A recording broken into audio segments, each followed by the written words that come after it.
Ce soir-là, dans cette salle de réunion aux murs de verre, j'ai compris qu'une seule phrase pouvait détruire 20 ans de silence. Les pauvres ne s'assoient pas ici. C'est en portugais qu'il l'a dit, devant tout le monde, devant le PDG, devant les actionnaires et devant moi. Je n'ai pas bougé, je n'ai pas répondu. J'ai simplement souri, parce que parfois, le silence est la plus élégante des réponses. Je m'appelle Isaline de Beaumarchais, j'ai 60 ans.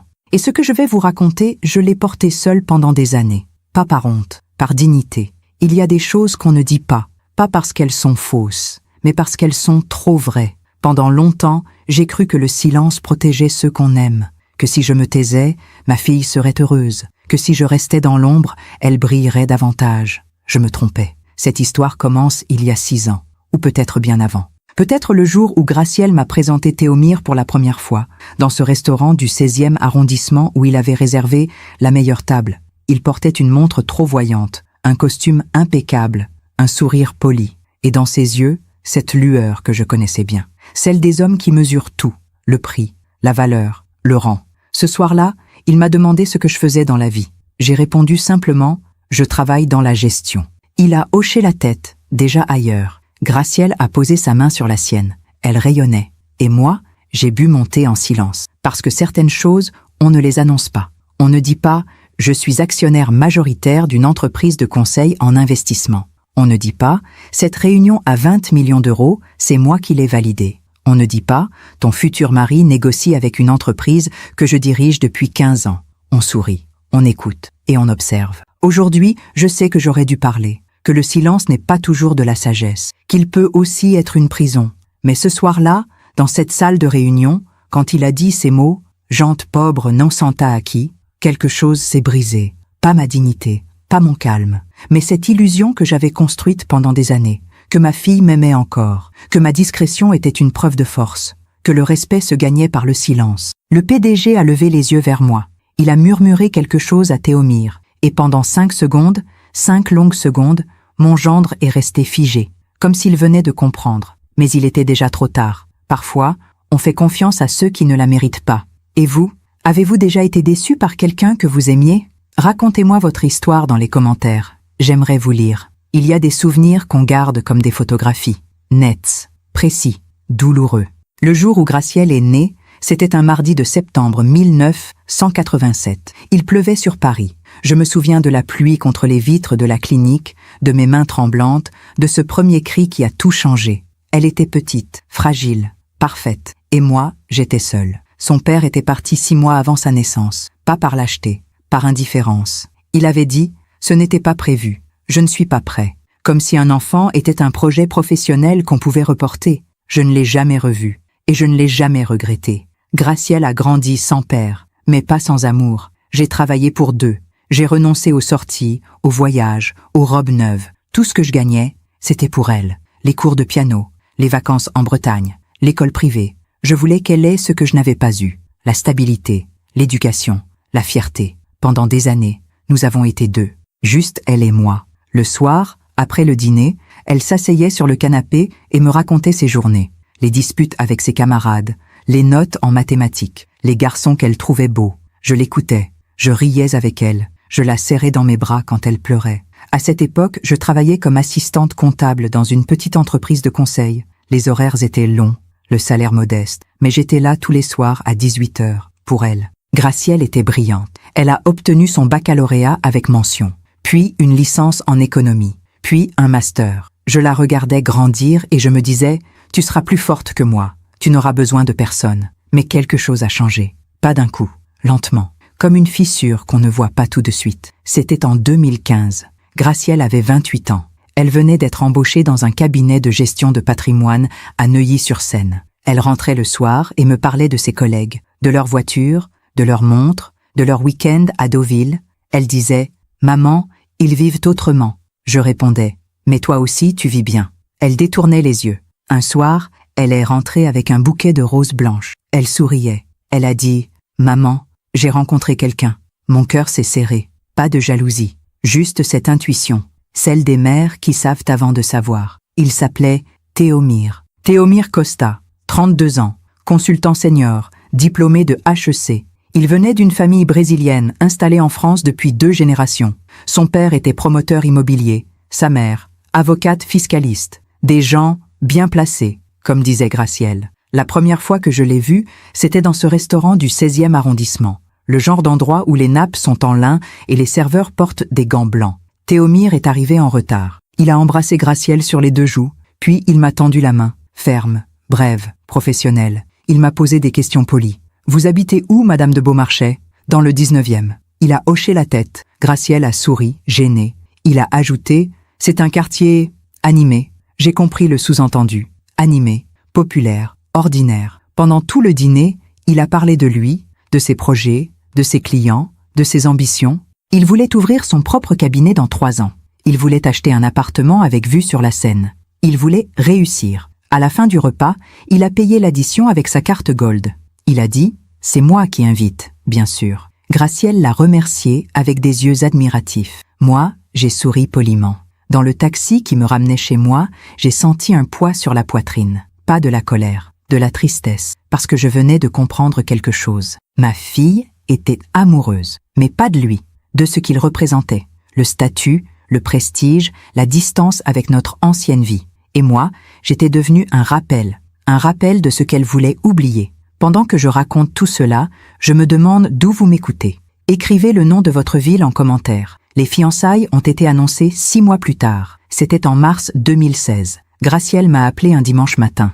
Sa voix tremblait d'excitation. « Maman, il m'a demandé en mariage. » J'ai dit « Félicitations, ma chérie. » Elle a dit « Tu es contente ?» J'ai répondu « Si tu es heureuse, je le suis aussi. » Ce n'était pas tout à fait vrai, mais c'était ce qu'une mère devait dire. Le mariage a été célébré en septembre 2016, un samedi ensoleillé, dans un château près de Fontainebleau. 250 invités, des roses blanches partout, un orchestre de jazz, une robe de mariée à 8 000 €. Gracielle était magnifique, elle rayonnait. Et moi, j'étais assise au premier rang, dans une robe bleu marine que j'avais achetée 3 mois avant. Simple, élégante, discrète. La mère de Théomir, Madame Luciana Costa, portait une robe Chanel. Ses bijoux brillaient sous les lustres. Elle parlait fort, riait souvent, embrassait tout le monde. Elle était le centre de l'attention. Moi, on m'a présenté rapidement. Voici la maman de Gracielle. Les gens hochèrent la tête poliment. Puis, ils se tournaient vers Madame Costa, vers ses anecdotes, vers ses relations, vers son monde. Pendant le cocktail, j'ai discuté avec quelques invités, des collègues de Théomir, des amis de la famille Costa. Ils me demandaient « Et vous, Madame de Beaumarchais, vous faites quoi dans la vie ?» Je répondais « Je travaille dans la gestion ». Ils disaient « Ah, c'est bien ». Puis ils changèrent de sujet. Personne ne savait. Personne ne savait qu'en 2012, j'avais racheté des parts de l'entreprise où je travaillais, que j'étais devenu actionnaire, que 3 ans plus tard, en 2015, j'étais devenu actionnaire majoritaire, que cette petite entreprise de conseil était devenue un cabinet reconnu dans la gestion de patrimoine et les investissements. Je n'en parlais pas par fausse modestie, mais parce que j'avais appris quelque chose. Les gens respectent ce qu'ils voient, pas ce qu'on leur dit. Et ce jour-là, ils voyaient une femme seule, sans mari, sans titre ronflant, sans bijoux éclatants, juste une mère. Gracielle est venue me voir pendant la réception. Elle a posé sa main sur mon épaule. Elle a dit « Maman, merci d'être là ». J'ai souri. Elle a ajouté, plus bas, « Je sais que ce n'est pas facile pour toi. Tous ces gens, ce n'est pas ton monde, ce n'est pas ton monde. » Ces mots sont restés. Ils ont résonné longtemps après la fin de la soirée. Longtemps après le départ des invités. Longtemps après que Gracielle et Théomir sont partis en voyage de noces aux Maldives. Parce qu'elle avait raison. Ce n'était pas mon monde. Pas parce que je n'en avais pas les moyens, mais parce que je ne voulais pas de ce monde. Je n'aimais pas l'ostentation, les conversations creuses, les jugements rapides, les sourires de façade. J'aimais le silence, la lecture, les promenades dans le parc des Buttes-Chaumont. J'aimais ma vie simple. Mais Gracielle, elle, voulait briller. Et je comprenais. Parce qu'elle avait grandi dans l'ombre. L'ombre de l'absence de son père. L'ombre de nos fins de mois difficiles. L'ombre de ma discrétion. Alors, je l'ai laissée partir. Vers ce monde qui l'attirait tant. Vers cet homme qui lui promettait tout ce que je ne pouvais pas lui donner. Les mois ont passé. Gracielle m'appelait moins souvent. 1 fois par semaine. Puis 1 fois toutes les 2 semaines. Elle disait « Pardon maman, j'ai été débordée ». Je disais « Ne t'inquiète pas, je comprends ». Elle me parlait de leurs dîners, des soirées chez les Costa, des week-ends à Bordeaux, des vacances à Saint-Tropez. Elle disait « Tu verrais leur villa, maman, C'est magnifique. Je disais, j'imagine. Elle ne m'invitait jamais. Un jour, en mai 2017, elle m'a appelé. Elle a dit, maman, on a acheté un appartement. Où ça? Dans le 7e, près des Invalides. J'ai senti mon cœur se serrer. Le 7e arrondissement, l'un des quartiers les plus chers de Paris. Elle continuait. C'est un 4 pièces, avec vue sur les toits. Théomir a négocié un très bon prix. Combien? 900 000 €. 900 000 €. À 29 ans. Avec l'aide de ses beaux-parents, bien sûr. Elle a ajouté, on organise une pendaison de crémaillère le mois prochain. Tu viendras, bien sûr. J'ai dit, bien sûr. La pendaison de crémaillère a eu lieu un samedi de juin. J'ai pris le métro jusqu'à la Tour Maubourg. J'ai monté les escaliers jusqu'au 3e étage. Gracielle m'a ouvert la porte. Elle portait une robe beige, des talons hauts, un collier de perles. Elle ressemblait à sa belle-mère. L'appartement était splendide. Parquet haussmannien, moulure au plafond, cheminée en marbre, des canapés en cuir, une table en verre, des œuvres d'art moderne. Théomir m'a accueilli avec un sourire poli. Madame de Beaumarchais, bienvenue. Il m'a servi un verre de champagne. Puis il est retourné discuter avec ses invités. J'ai reconnu certains visages, des collègues à lui, des amis des Costa. Il parlait de placements financiers, de voyages en jet privé, de rénovation de résidences secondaires. Je me suis assise dans un coin du salon. Une femme est venue me parler. Elle m'a demandé « Vous êtes une amie de la famille ?» J'ai dit « Je suis la mère de Gracielle. » Elle a dit « Ah !» Puis elle est partie. Gracielle passait d'un groupe à l'autre. Elle riait, elle trinquait, elle racontait des anecdotes. À un moment, elle est passée près de moi. Elle a posé sa main sur mon épaule. « Ça va, maman ?»« Oui, ma chérie. Tu t'amuses bien ?»« Oui. » Elle a souri. Puis elle est repartie. Je suis restée encore 1 heure. Puis je suis partie discrètement. Personne n'a remarqué mon départ. Dans le métro qui me ramenait chez moi, j'ai pensé à cette phrase. Ce n'est pas ton monde. Et j'ai compris que Gracielle ne parlait pas seulement de son mariage. Elle parlait de sa vie, de son avenir, de sa nouvelle identité. Et dans cette identité, il n'y avait plus de place pour moi. Pas vraiment. Pas comme avant. Je suis rentrée chez moi. J'ai enlevé mes chaussures. J'ai préparé du thé et j'ai pleuré. Doucement, sans bruit. Parce qu'on ne perd pas toujours les gens qu'on aime d'un seul coup. Parfois, on les perd lentement. Invitation après invitation. Silence après silence. Sourire poli après sourire poli. Et un jour, on se réveille. Et on réalise qu'ils sont déjà partis. En 2018, Gracielle est tombée enceinte. Elle m'a annoncé la nouvelle par téléphone. Un mardi soir de février. « Maman, je vais être maman. » Sa voix tremblait de joie. J'ai pleuré. De bonheur, elle a cru. Mais c'était plus complexe que ça. C'était du bonheur mélangé à de la peur. Parce que je savais qu'un enfant changerait tout. Qu'il nous rapprocherait peut-être. Ou qu'il m'éloignerait encore plus. Pendant la grossesse, Gracielle m'a appelé plus souvent. Elle me demandait des conseils. « Maman, tu avais des nausées ? Maman, tu as accouché comment ? Maman, tu avais peur ?» Pendant quelques mois, j'ai retrouvé ma fille. Celle qui me racontait tout. Celle qui avait besoin de moi. Mais Théomir, lui, était différent. Il parlait déjà de l'avenir de cet enfant. Il ira à l'école alsacienne. On l'inscrira au tennis dès 5 ans. Il apprendra l'anglais et le mandarin. Je disais, et si c'est une fille ? Il répondait, pareil. Le monde appartient à ceux qui savent se positionner. Se positionner. Toujours ce mot. Comme si la vie était une compétition permanente. Le bébé est né en octobre 2018. Un petit garçon. Ils l'ont appelé Valentin. Je suis allée à la maternité le lendemain. Gracielle était fatiguée mais heureuse. Elle m'a tendu Valentin. Il était minuscule, fragile, parfait. J'ai senti mes larmes couler. Théomir est entré dans la chambre. Il portait un costume. Il venait du bureau. Il a regardé Valentin et a dit « Il a les yeux des Costa ». Gracielle a souri.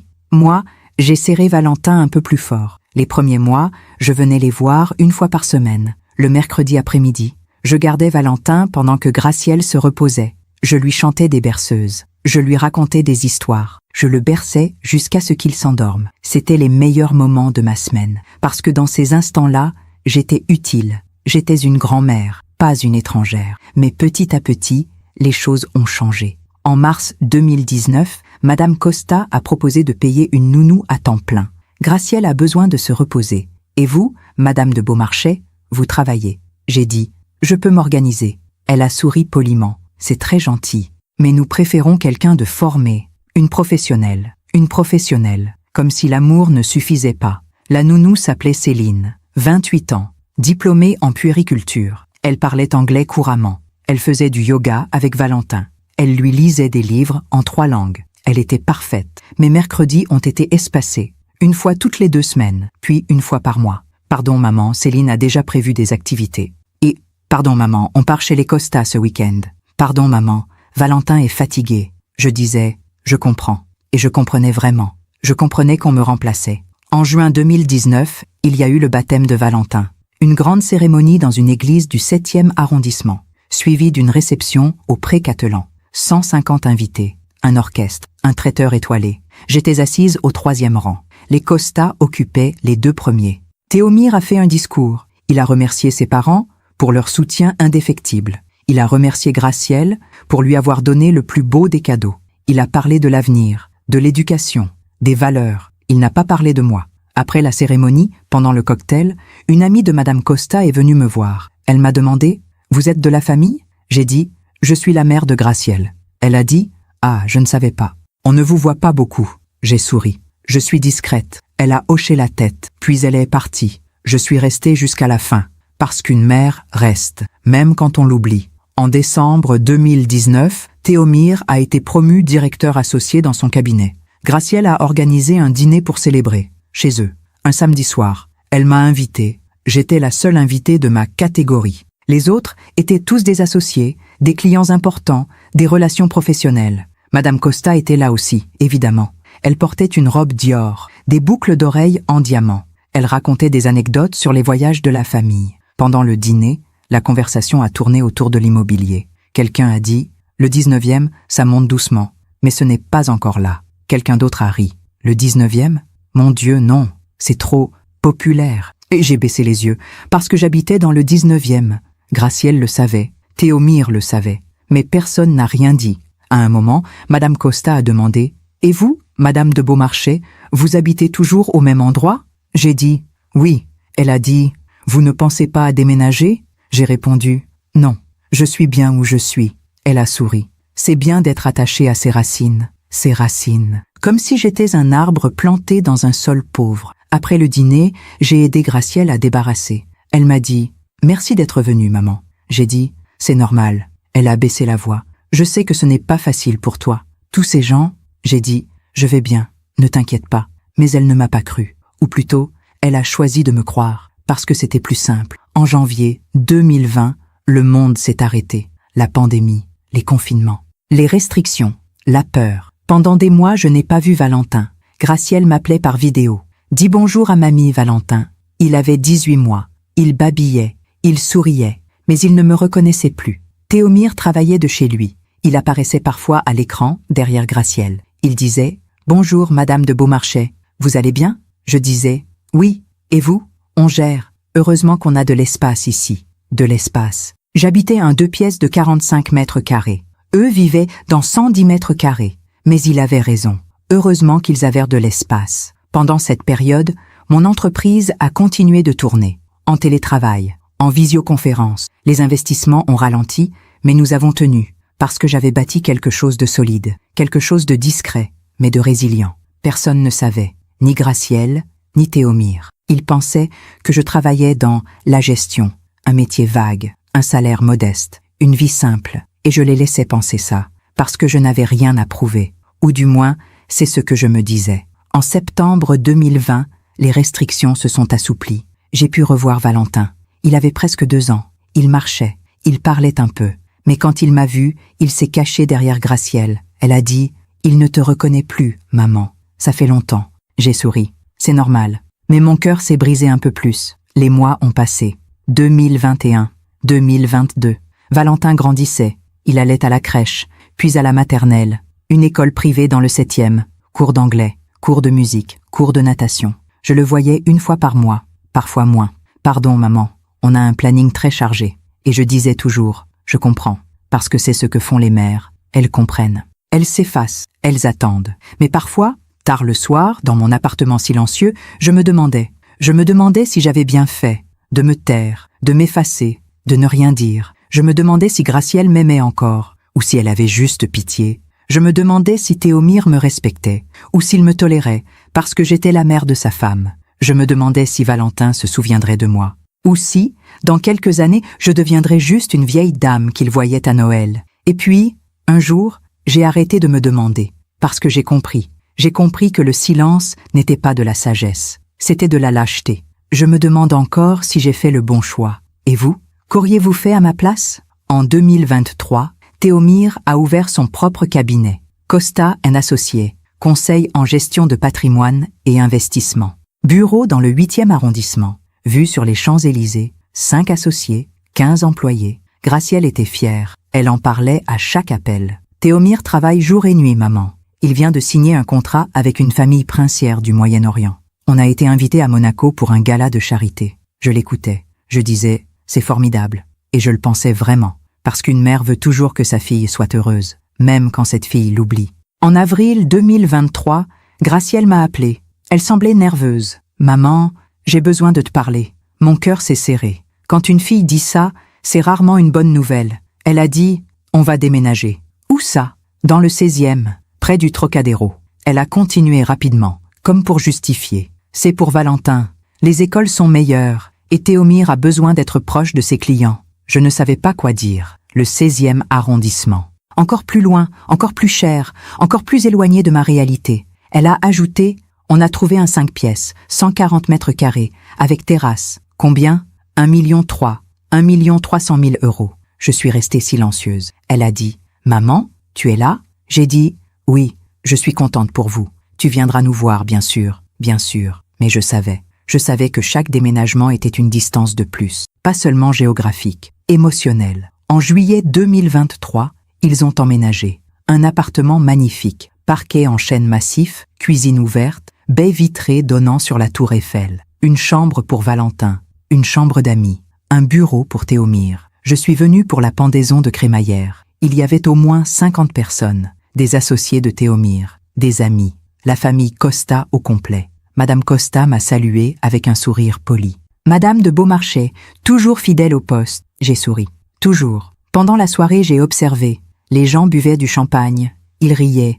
Ils parlaient fort. Ils se congratulaient. Ils s'échangeaient des cartes de visite. C'était un réseau, un club, un monde où je n'avais pas ma place. Théomir faisait visiter l'appartement. Il montrait la terrasse, le dressing, la vue. Il disait, on a eu de la chance. C'est un quartier en or. Quelqu'un a demandé, et le financement?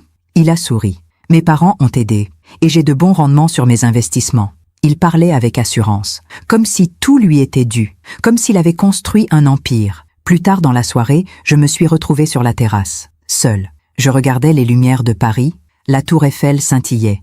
Un homme est venu me rejoindre, un associé de Théomir. Il m'a demandé, « Vous êtes de la famille ?» J'ai dit, « Je suis la mère de Gracielle. » Il a dit, « Ah, vous devez être fière. Pourquoi? Votre fille a épousé un homme brillant. » J'ai souri poliment, mais je n'ai rien dit. Parce que je ne savais pas quoi dire. En septembre 2023, Valentin est entré en grande section de maternelle, école privée bilingue, 4 000 euros par trimestre. Gracielle m'envoyait des photos. Valentin en uniforme, Valentin à la cantine, Valentin en sortie scolaire. Il souriait, il grandissait, il devenait un petit garçon, mais je ne le voyais presque plus, une fois tous les 2 mois. Pardon maman, on part skier à Courchevel. Pardon maman, Valentin a un anniversaire. Pardon maman. On reçoit des clients ce week-end. Et je disais toujours, ce n'est pas grave. Mais c'était grave. C'était même de plus en plus grave. En novembre 2023, quelque chose a changé. J'ai reçu un appel de mon associé principal, Monsieur Laurent Dubois. Il m'a dit, Isaline, on a une opportunité. Laquelle? Un groupe allemand cherche un partenaire en France. Investissement croisé. 20 millions d'euros sur la table. 20 millions d'euros. Le plus gros contrat de l'histoire de notre cabinet. Il a continué. Ils veulent rencontrer les actionnaires majoritaires. Ils veulent savoir à qui ils ont affaire. J'ai dit, d'accord. La réunion est prévue pour janvier 2024. Où? À Paris, dans nos bureaux. J'ai raccroché. J'ai respiré profondément. 20 millions d'euros. C'était l'aboutissement de 15 ans de travail, de sacrifices, de décisions difficiles, de nuits blanches, mais personne ne le savait. Ni Gracielle, ni Théomir. Pour eux, j'étais juste une employée. Une femme modeste qui vivait dans le 19e, une grand-mère qu'on voyait de temps en temps. En décembre 2023, Gracielle m'a invitée pour Noël, chez eux, dans le 16e. J'ai apporté des cadeaux pour Valentin, des livres, un puzzle, un pull en laine, des cadeaux simples. Madame Costa était là aussi. Elle a apporté une trottinette électrique pour Valentin, un drone télécommandé, un coffret de Lego à 200 euros. Valentin a ouvert mes cadeaux. Il a dit « Merci, mamie », poliment. Puis il s'est précipité vers les cadeaux de Madame Costa. Théomir a dit « Valentin, qu'est-ce qu'on dit ?» Valentin a dit « Merci, mamie Luciana ». Il l'a embrassée. Elle a ri. « De rien, mon chéri. Tu le mérites. » Gracielle m'a regardé. Elle a dit « Merci, maman. C'est gentil. » Mais son regard disait autre chose. Son regard disait « Pourquoi tu n'achètes pas des cadeaux comme ça ?» Plus tard, pendant le dîner, la conversation a tourné autour du cabinet de Théomir. Il racontait ses succès. Un nouveau client fortuné. Un placement réussi. Une commission importante. Madame Costa a dit « Tu vas devenir le meilleur de Paris, mon fils. » Il a souri. « J'essaie, maman. » Puis Monsieur Costa a demandé « Et toi, Isaline, toujours dans la gestion ?» J'ai dit « Oui. » Tu travailles pour quelle entreprise déjà ? Un cabinet de conseil. Ah, c'est bien. Il n'a pas demandé le nom. Il n'était pas intéressé. Parce que pour lui, j'étais transparente. Théomir a ajouté « Le secteur du conseil, c'est compliqué en ce moment. Beaucoup de concurrence. » J'ai dit « Oui. » Il a continué. « Heureusement que vous avez un emploi stable. À votre âge, ce n'est pas évident de retrouver du travail. À votre âge, j'avais 58 ans. » Et il parlait de moi comme si j'étais déjà à la retraite. Gracielle n'a rien dit. Elle a continué de manger, elle a continué de sourire. Elle a laissé son mari me diminuer. Et c'est à ce moment-là que j'ai compris. J'ai compris que Gracielle n'était pas seulement passive, elle était complice. Après le dîner, j'ai aidé à débarrasser. Madame Costa est venue dans la cuisine. Elle m'a dit « Vous savez, Isaline, Gracielle a beaucoup de chance. Pourquoi ?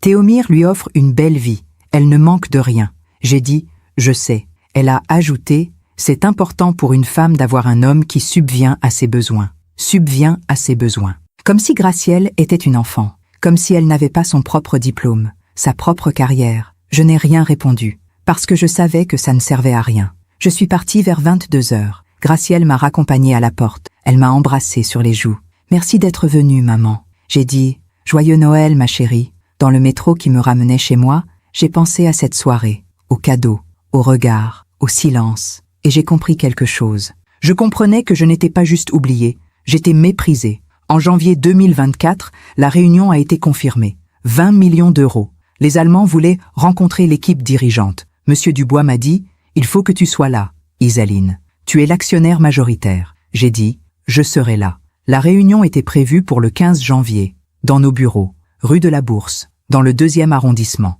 Mais il y avait un problème. Théomir participait aussi à cette réunion, parce que son cabinet, Costa & Associés, avait été sollicité par les Allemands, comme partenaire potentiel, comme conseiller en France. Il ne savait pas. Il ne savait pas que mon cabinet était aussi impliqué. Il ne savait pas que j'étais actionnaire majoritaire. Il ne savait même pas le nom de l'entreprise pour laquelle je travaillais. Et moi, je n'avais rien dit, parce que je n'avais jamais eu besoin de le dire. Mais maintenant, nous allions nous retrouver dans la même salle. Lui, avec son arrogance, moi, avec mon silence. Et j'avais peur, pas de lui, mais de ce qui allait se passer. Les jours avant la réunion ont été étranges, comme cette période entre deux saisons, quand on sait que quelque chose va changer, mais on ne sait pas encore comment. J'ai passé mes soirées à relire les dossiers, les chiffres, les projections, les contrats. Tout devait être parfait. Parce que 20 millions d'euros, ce n'est pas rien. C'était l'avenir de mon cabinet, l'avenir de mes employés, l'avenir de 15 ans de travail silencieux.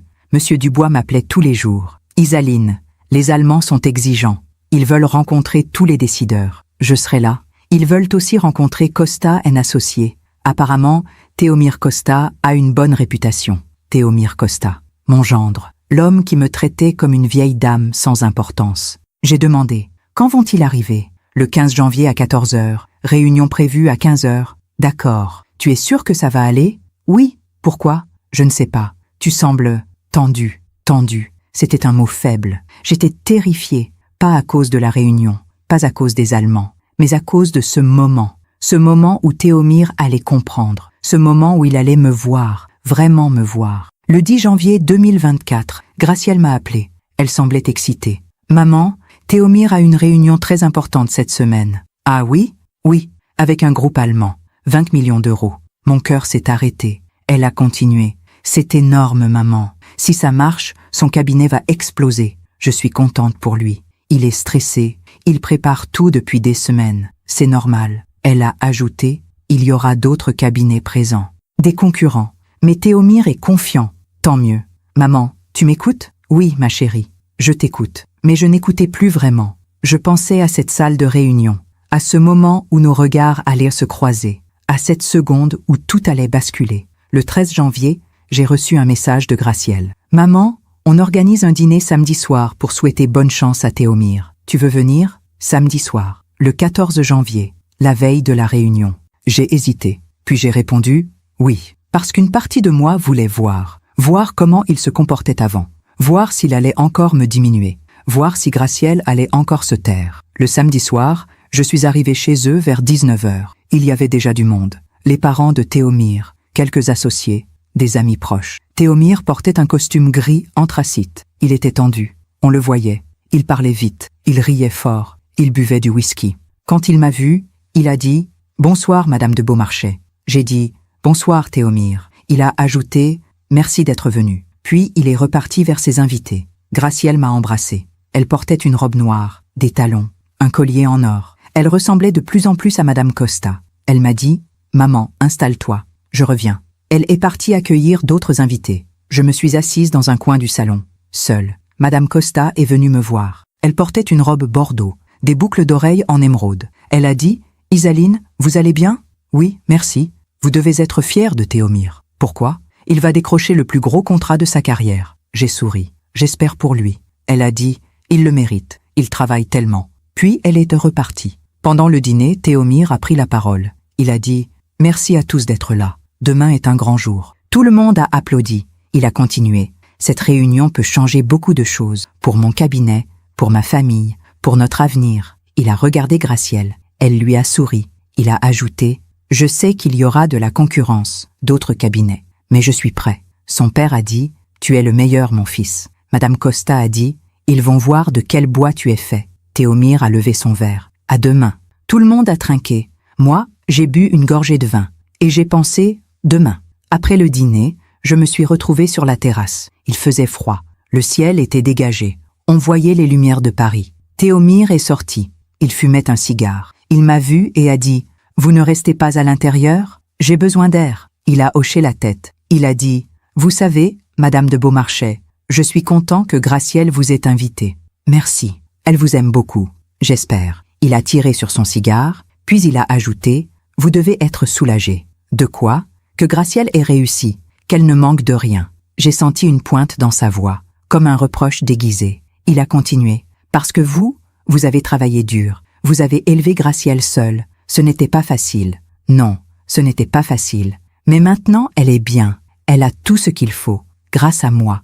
Grâce à moi. » J'ai respiré profondément. J'ai dit « Gracielle a aussi travaillé pour avoir ce qu'elle a. » Il a souri. « Bien sûr, mais soyons honnêtes. Sans mon réseau, sans ma famille, elle n'aurait jamais eu accès à ce niveau de vie. Ce niveau de vie. Comme si c'était un privilège qu'il lui accordait. » Il a ajouté « Vous comprenez ce que je veux dire, n'est-ce pas ?» J'ai dit « Oui, parfait. » Il a écrasé son cigare, puis il est rentré. Je suis restée seule sur la terrasse, les mains tremblantes, le cœur serré, parce que je venais de comprendre quelque chose. Théomire ne me méprisait pas par méchanceté.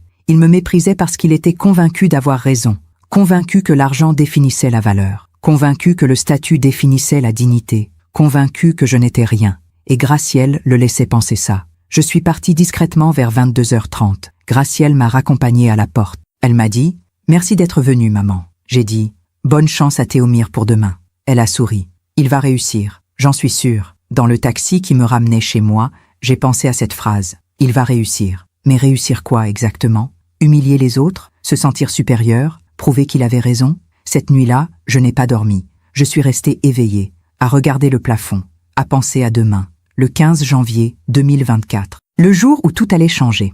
Le matin, je me suis levée à 6h. J'ai pris une douche. J'ai mis un tailleur bleu marine. Simple, élégant, professionnel. J'ai regardé mon reflet dans le miroir. J'avais 58 ans, des cheveux grisonnants, des rides autour des yeux, mais aussi quelque chose d'autre, une force tranquille, une dignité silencieuse, parce que je n'avais pas construit mon succès sur l'arrogance, je l'avais construit sur le travail, sur la discrétion, sur la compétence. À 13h, je suis arrivée au bureau, rue de la Bourse, 2e arrondissement, un immeuble haussmannien, sobre, discret. Monsieur Dubois m'attendait. Il a dit « Isaline, tout est prêt. Les Allemands arrivent à 14h. Et les autres cabinets ? Costa & Associés sera là à 14h30. 14h30. Dans 1h30, Théomire allait franchir cette porte. Dans 1 heure et demie, il allait me voir. Monsieur Dubois a demandé « Ça va aller ?» J'ai dit « Oui. Tu es sûre ?»« Certaine. » Mais je mentais. Parce que j'avais peur, pas de lui, mais de ce moment où tout allait éclater. À 14 heures précises, les Allemands sont arrivés. 3 hommes, une femme, costumes impeccables, poignées de main fermes. Monsieur Dietrich, le directeur général, a dit « Merci de nous recevoir ». Monsieur Dubois a dit « C'est un plaisir ». Ils se sont installés dans la salle de réunion, une grande table ovale, des chaises en cuir, une vue sur les toits de Paris. Monsieur Dietrich a regardé autour de lui.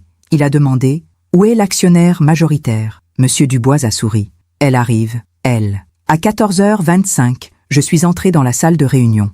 Les Allemands se sont levés. Monsieur Dietrich a tendu la main. « Madame de Beaumarchais ?»« Oui, enchanté. J'ai beaucoup entendu parler de vous. » J'ai serré sa main, puis celle des autres. Nous nous sommes assis. Monsieur Dietrich a ouvert le dossier. Il a dit « Madame de Beaumarchais, votre cabinet a une excellente réputation. Merci. Depuis combien de temps êtes-vous actionnaire majoritaire ?»« Depuis 2015. » Il a hoché la tête. Impressionnant. À 14h30 précise, on a frappé à la porte. Mon cœur s'est arrêté. Monsieur Dubois a dit « Entrez ». La porte s'est ouverte et Théomir est entré. Théomir est entré avec assurance. Costume bleu marine, chemise blanche, cravate bordeaux. Il portait une mallette en cuir. Il souriait. Derrière lui, 2 de ses associés. Un homme d'une 40aine d'années, une femme plus jeune. Tous impeccables. Monsieur Dubois s'est levé. « Messieurs, madame, bienvenue. » Théomir a serré la main de Monsieur Dubois. Puis il s'est tourné vers les Allemands. « Monsieur Dietrich, c'est un plaisir. » Poignée de main ferme. Sourire confiant. Puis son regard a balayé la salle. Il a vu la table, les dossiers, les écrans, et moi, assise à la droite de Monsieur Dietrich, en face de la place qu'on lui avait réservée. Son sourire s'est figé, juste une seconde. Puis il a repris contenance. Il a dit « Madame de Beaumarchais ?» Sa voix était surprise, polie, mais surprise. J'ai dit « Bonjour Théomir ». Il a regardé Monsieur Dubois, puis Monsieur Dietrich, puis moi. Il a demandé « Vous travaillez ici ?» Monsieur Dietrich a souri. Il a dit « Madame de Beaumarchais est l'actionnaire majoritaire de ce cabinet. » Silence. Théomir a cligné des yeux, comme s'il n'avait pas bien entendu. Il a dit « Pardon ?» Monsieur Dubois a répété « Madame de Beaumarchais dirige ce cabinet depuis 2015. » Théomir est resté debout, immobile, sa mallette à la main, ses associés derrière lui. Son visage est passé par plusieurs expressions. La surprise, l'incrédulité, la confusion. Et puis quelque chose d'autre, quelque chose de plus sombre. Monsieur Dietrich a dit « Monsieur Costa, asseyez-vous, je vous prie. » Théomir s'est assis lentement, comme un automate. Ses associés se sont installés à côté de lui. Il me regardait, fixement, comme s'il essayait de comprendre. Monsieur Dietrich a ouvert le dossier. Il a dit « Bien, commençons ». Mais Théomir n'écoutait pas. Il me regardait toujours. Monsieur Dubois a présenté notre cabinet, l'historique, les résultats, les projets. Il parlait de croissance, de rentabilité, de vision stratégique. Puis il a dit « Et tout cela grâce au leadership de Madame de Beaumarchais ». Monsieur Dietrich a hoché la tête. Il a dit « Nous avons étudié vos bilans. Très impressionnant. » Il s'est tourné vers moi. « Madame, comment avez-vous réussi à développer ce cabinet en 10 ans ?» J'ai souri calmement. J'ai dit « Par le travail, la discrétion et la confiance. » Théomir a serré les poings sous la table. Je l'ai vu. Monsieur Dietrich a continué. « Nous cherchons un partenaire fiable, quelqu'un qui comprend le marché français, quelqu'un de solide. » Il m'a regardé. « Et votre cabinet correspond exactement à nos critères. » Théomir a toussé. Il a dit « Excusez-moi ». Tout le monde s'est tourné vers lui. Il a ajouté « Je pense qu'il y a eu une confusion. » Monsieur Dietrich a froncé les sourcils. « Une confusion ?»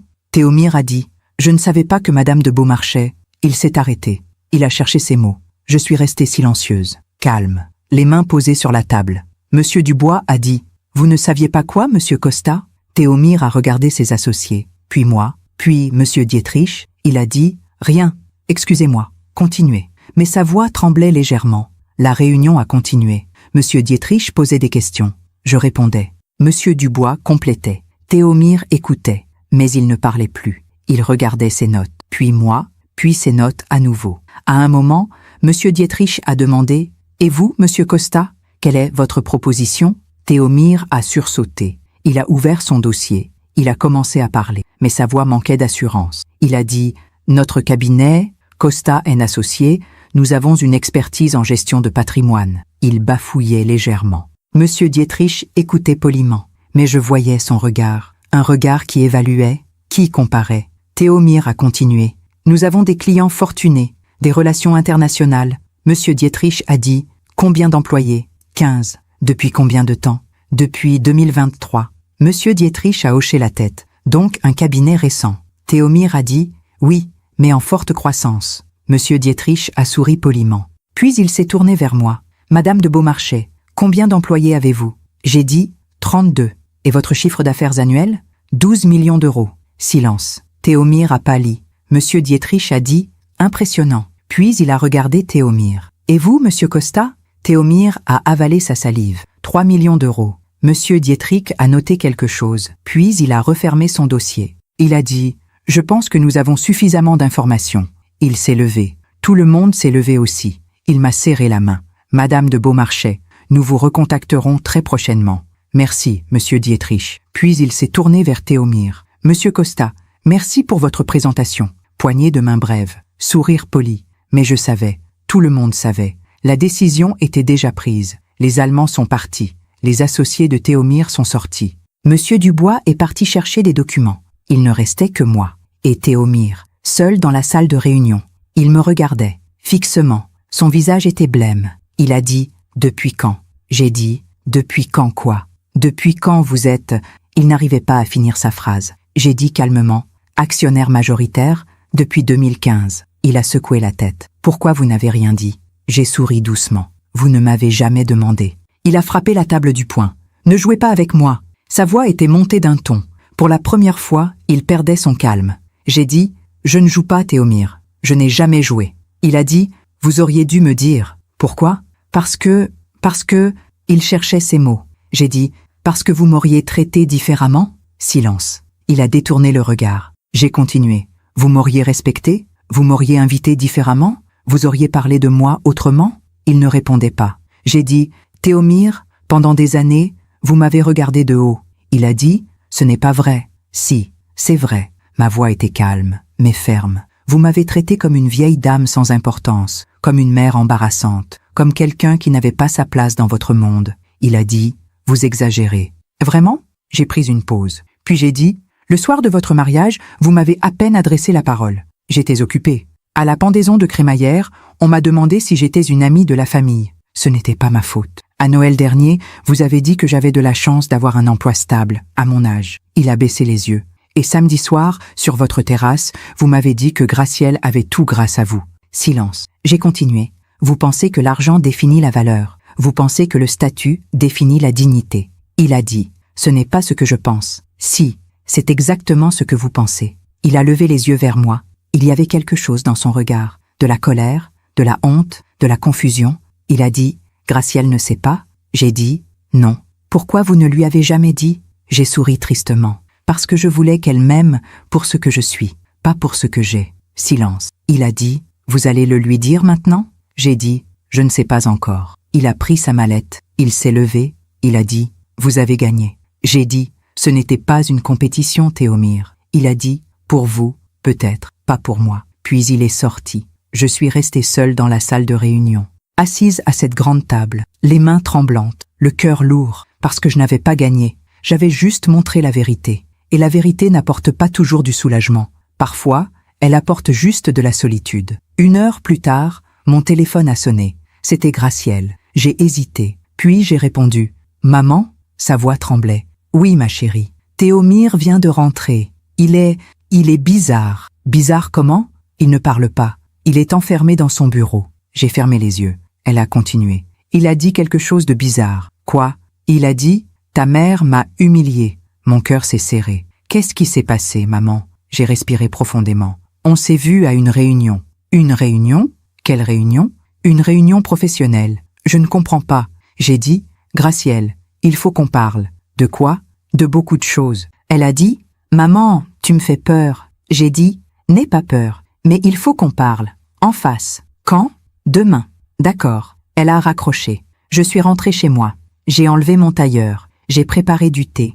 Et je me suis assise sur mon canapé, seule, dans mon petit appartement du 19e, celui que Théomir trouvait populaire, celui que Madame Costa trouvait modeste. Et j'ai pleuré. Pas de soulagement, pas de victoire, juste de la tristesse. Parce que j'avais perdu quelque chose aujourd'hui. Pas ma dignité, pas mon respect, mais l'illusion.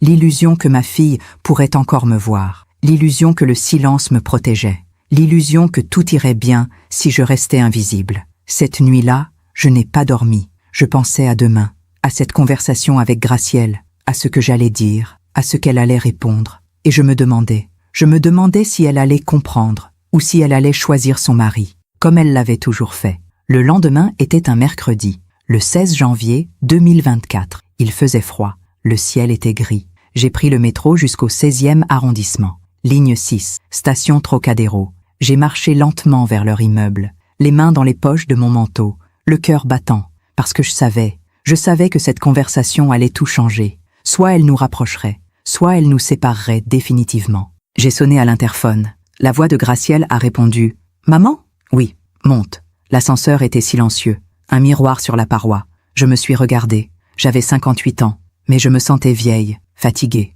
Gracielle m'a ouvert la porte. Elle portait un pull gris, un jean, pas de maquillage. Elle avait les yeux rouges. Elle a dit « Entre ». Je suis entrée. L'appartement était silencieux, trop silencieux. J'ai demandé « Valentin est à l'école ?» « Oui. »« Et Théomir ?»« Au bureau. » Elle m'a conduite au salon. Nous nous sommes assises, face à face, comme deux étrangères. Elle a dit « Qu'est-ce qui s'est passé hier ?» J'ai pris une grande respiration. Théomir et moi, nous étions à la même réunion professionnelle. Quelle réunion? Une réunion avec un groupe allemand, pour un contrat de 20 millions d'euros. Ses yeux se sont écarquillés. « Tu étais là? Pourquoi ?» J'ai dit calmement « Parce que mon cabinet était aussi invité. »« Ton cabinet? » Oui. Elle a froncé les sourcils. « Mais tu travailles dans la gestion, non ?» J'ai souri tristement. « Gracielle, je ne t'ai jamais menti, mais je ne t'ai jamais tout dit non plus. Je ne comprends pas. » J'ai pris une autre respiration. Je suis actionnaire majoritaire d'un cabinet de conseil en gestion de patrimoine et investissement. Depuis 2015. Silence. Elle me regardait, bouche ouverte, incrédule. Elle a dit « Quoi ?» Je dirige un cabinet, 32 employés, 12 millions d'euros de chiffre d'affaires annuel. Elle a secoué la tête. Ce n'est pas possible. Si, c'est possible. Elle s'est levée. Elle marchait de long en large. Pourquoi tu ne m'as jamais rien dit? J'ai dit, parce que je voulais que tu m'aimes pour ce que je suis, pas pour ce que j'ai. Elle s'est arrêtée. Mais, elle cherchait ses mots. Mais on te traitait comme une pauvre? Elle a baissé les yeux. Oui, j'ai dit, je sais. Et tu n'as rien dit? Non. Pourquoi?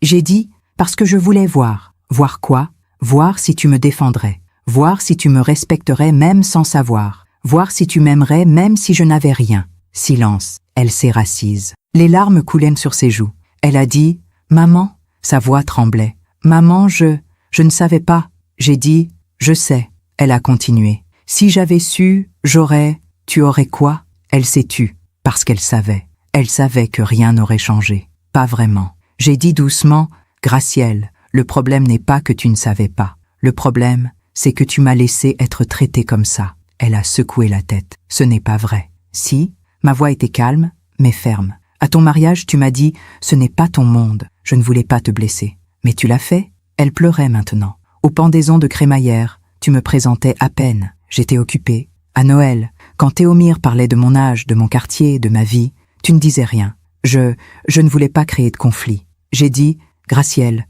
tu as choisi le silence. » Tout comme moi.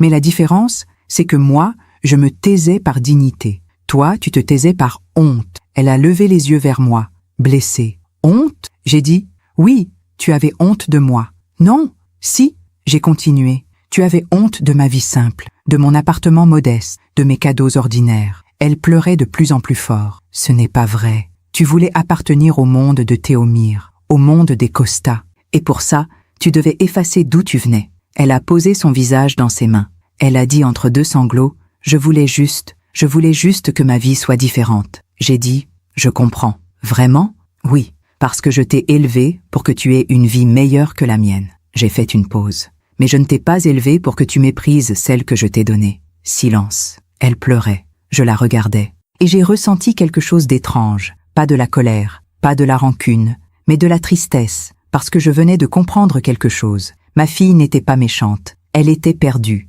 Perdue entre ce qu'elle était et ce qu'elle voulait être. Perdue entre son passé et son présent. Perdue entre moi et Théomir. Après un long moment, elle a essuyé ses larmes.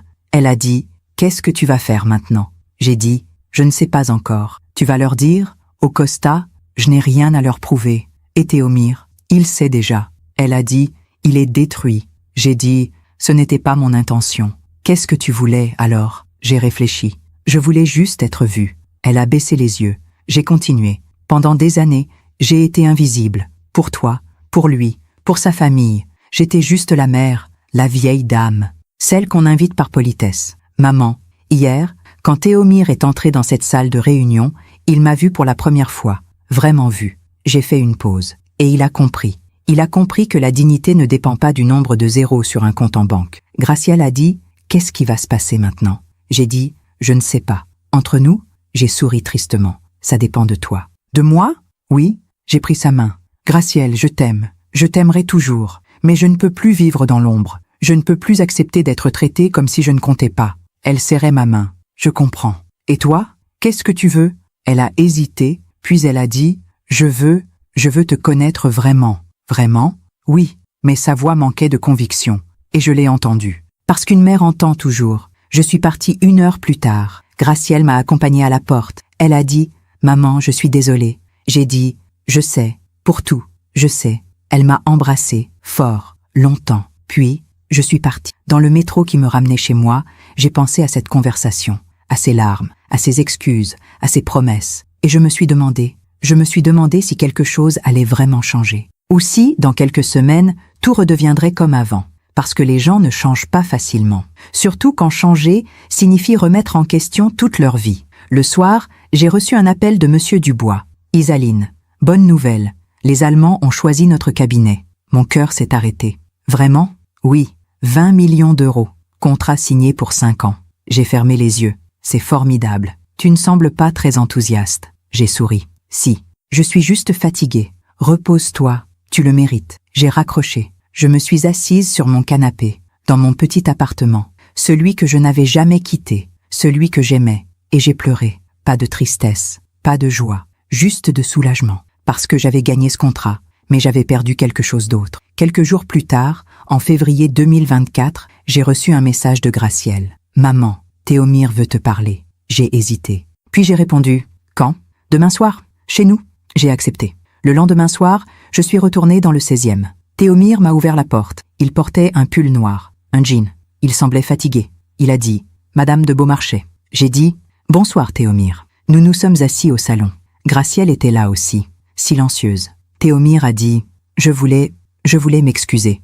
J'ai dit « Pourquoi ?»« Pour la façon dont je vous ai traité ». J'ai hoché la tête. Il a continué « Je ne savais pas, je sais, mais ce n'est pas une excuse ». J'ai dit « Non, ce n'en est pas une ». Il a baissé les yeux.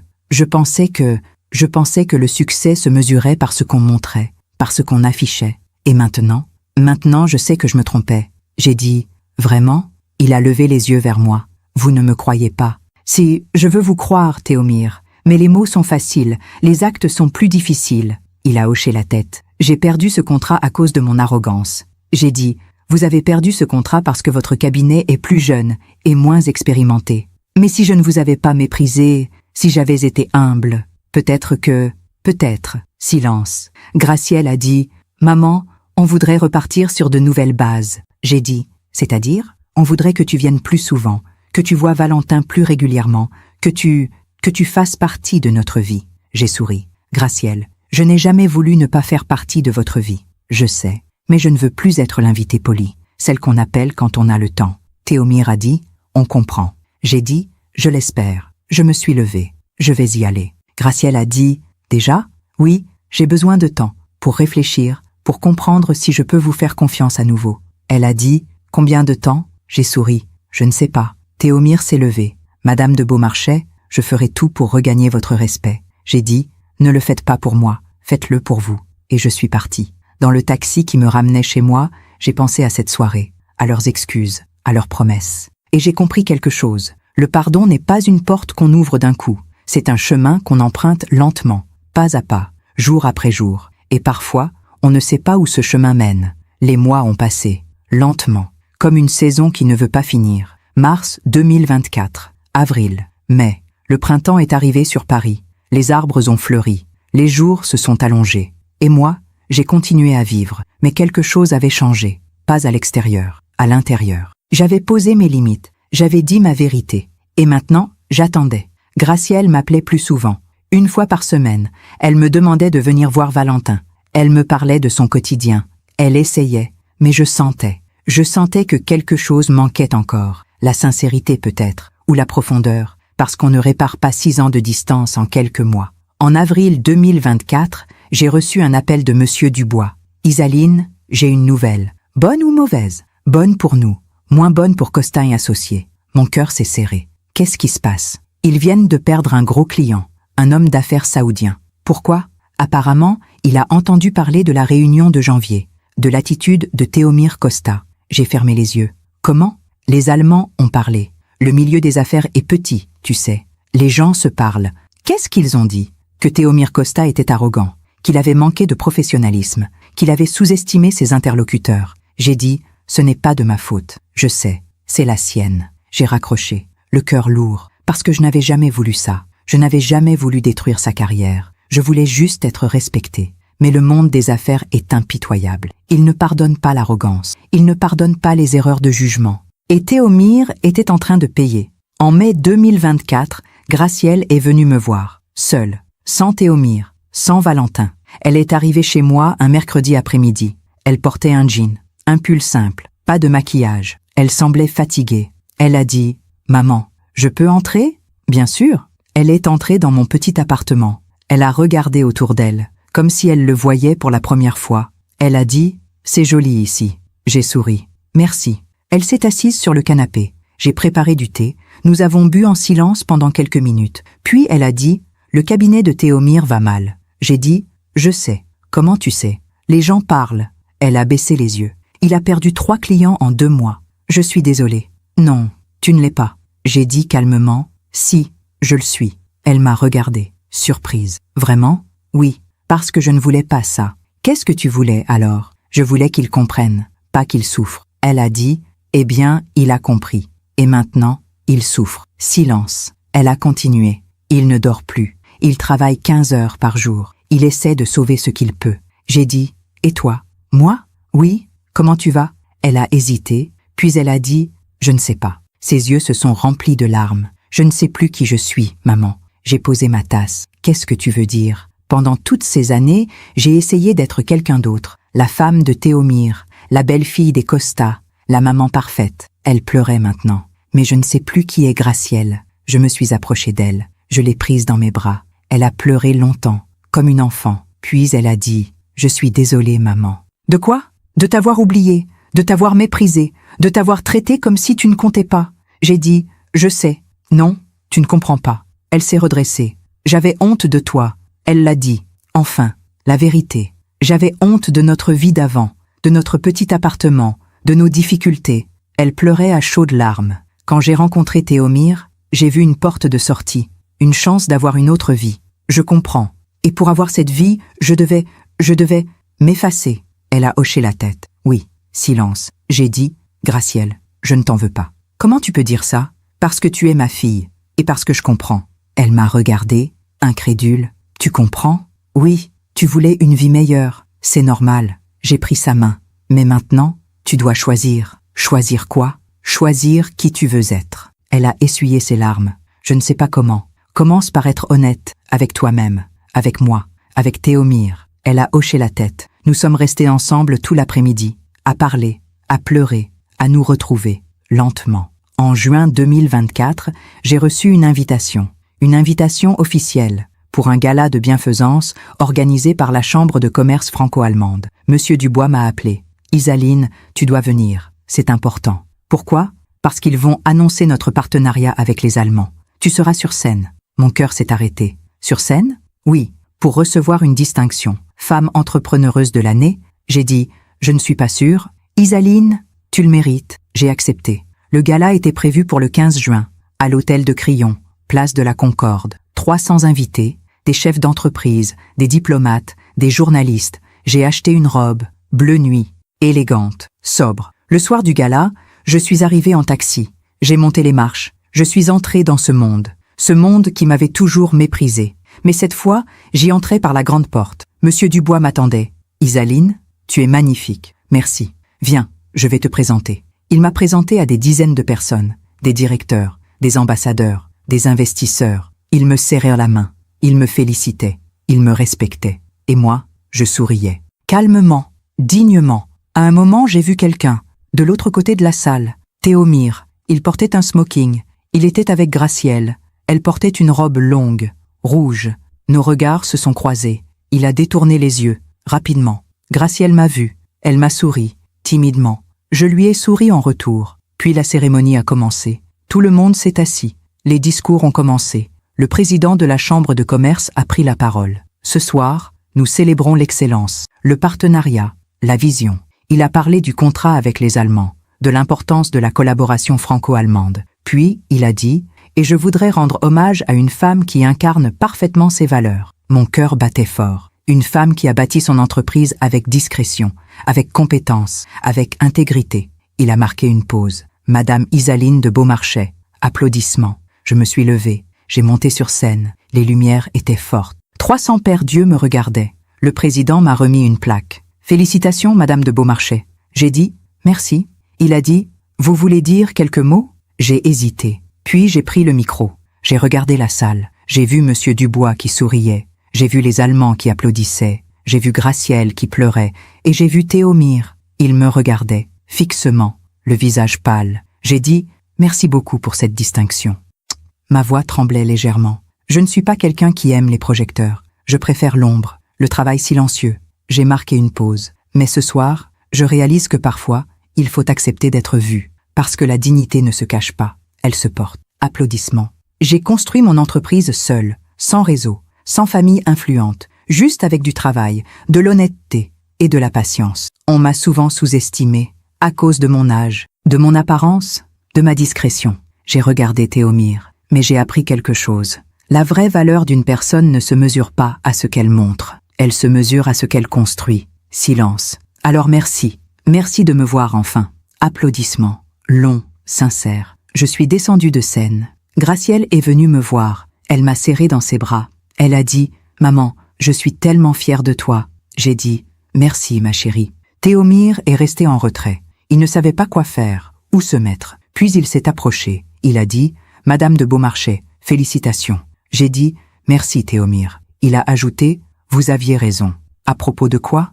La dignité ne dépend pas du statut. J'ai hoché la tête. Et le respect ne s'achète pas. Il se gagne. Il a baissé les yeux. Je suis en train d'apprendre. J'ai dit « C'est bien. » Nous sommes restés silencieux quelques secondes. Puis j'ai ajouté « Théomir, vous avez du talent, vous avez de l'ambition, mais le succès sans humilité est éphémère. » Il a hoché la tête. Je comprends maintenant. Quelques semaines plus tard, en juillet 2024, j'ai appris quelque chose. Costa & Associés avait fermé 2 de ses 3 bureaux. Théomir avait dû licencier la moitié de ses employés. Son cabinet survivait, mais à peine, pas à cause de moi. À cause de lui, à cause de son arrogance, de sa réputation ternie, de ses erreurs. Et Madame Costa, celle qui brillait tant à tous les dîners, celle qui portait des robes Chanel et des émeraudes. Elle était venue voir Gracielle pour demander de l'argent, parce que Monsieur Costa avait fait de mauvais investissements. Leur fortune s'effritait. Leur villa à Bordeaux était en vente. Gracielle me l'a raconté un soir d'août. Nous étions assises dans mon appartement. Elle buvait du thé. Elle a dit « Tu te souviens quand Madame Costa disait que c'était important d'avoir un homme qui subvient aux besoins? Oui, maintenant, c'est elle qui demande de l'aide. » Silence. La vie finit toujours par rendre ce qu'on lui donne. J'ai dit « Ce n'est pas de la vengeance. C'est juste l'équilibre. » Elle a hoché la tête. « Je comprends maintenant ce que tu voulais dire. » Quoi? Que la dignité ne se perd jamais, même quand tout le reste s'écroule. J'ai souri. Exactement. En septembre 2024, Valentin est entré en CP, école publique. Dans le 16e, certes, mais publique. Parce que Gracielle et Théomir n'avaient plus les moyens de payer l'école privée. Gracielle me l'a dit sans honte, sans gêne. Elle a dit « On a fait des choix, on doit vivre avec. » Et je l'ai respectée pour ça. En décembre 2024, nous avons fêté Noël, chez moi, dans mon petit appartement du 19e. Gracielle, Théomir, Valentin. Juste nous 4, pas de cadeaux extravagants, pas de décoration luxueuse, juste un sapin, des bougies, un repas simple. Valentin a ouvert ses cadeaux, des livres, des jouets en bois, un puzzle. Il était heureux.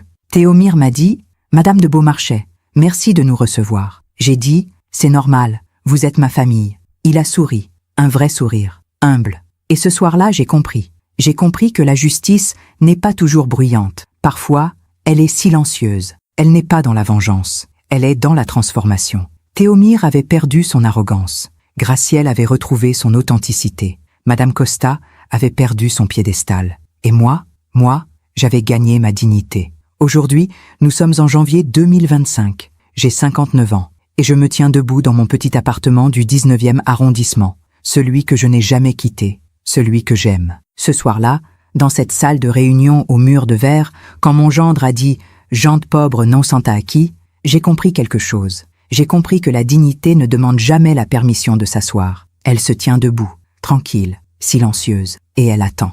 Gracielle vient me voir toutes les semaines maintenant, seule parfois, avec Valentin, souvent. Nous parlons, nous rions, nous nous retrouvons. Théomir a reconstruit son cabinet, plus petit, plus humble, plus honnête. Il ne parle plus de se positionner. Il parle de servir ses clients. La famille Costa a vendu la villa de Bordeaux. Madame Costa porte moins de bijoux. Monsieur Costa a pris sa retraite. Et moi, mon cabinet continue de prospérer. Mais je n'ai rien changé à ma vie. Je vis toujours ici, dans ces 45 mètres carrés, parce que le bonheur ne se mesure pas en mètres carrés. Valentin m'appelle Mamie Isaline, maintenant. Il vient dormir chez moi un week-end par mois. Je lui raconte des histoires. Je lui apprends que la vraie richesse, c'est la dignité. Il y a quelques jours, il m'a demandé « Mamie, pourquoi tu habites ici et pas dans un grand appartement comme maman ?» J'ai souri. Parce que j'ai tout ce qu'il me faut ici. L'essentiel. C'est quoi l'essentiel? L'amour, la paix et savoir qui on est. Il a hoché la tête, comme s'il comprenait déjà. Ce que j'ai appris, c'est simple. Le silence peut être une force, mais il ne doit jamais être une prison. J'ai gardé le silence pendant des années, par dignité, par amour, par peur aussi. Mais le jour où j'ai parlé, le jour où je me suis montré, tout a changé. Pas parce que j'ai humilié quelqu'un, mais parce que j'ai arrêté de m'humilier moi-même. Aujourd'hui, quand je croise mon reflet dans le miroir, je vois une femme qui a bâti quelque chose, une femme qui a élevé une fille, une femme qui a survécu au jugement et qui a gardé sa dignité. Si mon histoire aide ne serait-ce qu'une femme à ouvrir les yeux, alors tout cela aura eu un sens. Parce que nous ne sommes pas définis par ce que les autres voient, nous sommes définis par ce que nous savons être vrai. Et moi, je sais qui je suis. Je suis Isaline de Beaumarchais, j'ai 59 ans. Je dirige un cabinet de 12 millions d'euros. Je vis dans le 19e arrondissement. Je bois du thé le soir, je lis sur mon canapé, je vois ma fille chaque semaine. Je serre mon petit-fils dans mes bras, et je suis en paix. Parce que la vie finit toujours par rendre ce qu'on lui donne. À ceux qui humilient, elle rend l'humilité. À ceux qui jugent, elle rend le jugement. Et à ceux qui gardent leur dignité, elle rend la paix. Merci de m'avoir écouté jusqu'au bout. Si cette histoire a touché votre cœur, abonnez-vous et activez la cloche pour entendre d'autres femmes qui ont transformé la douleur en sagesse. Chaque jour, une femme, une leçon de vie. Partagez cette histoire avec quelqu'un que vous aimez. Parfois, une histoire change toute une journée. Que Dieu vous bénisse et à très bientôt.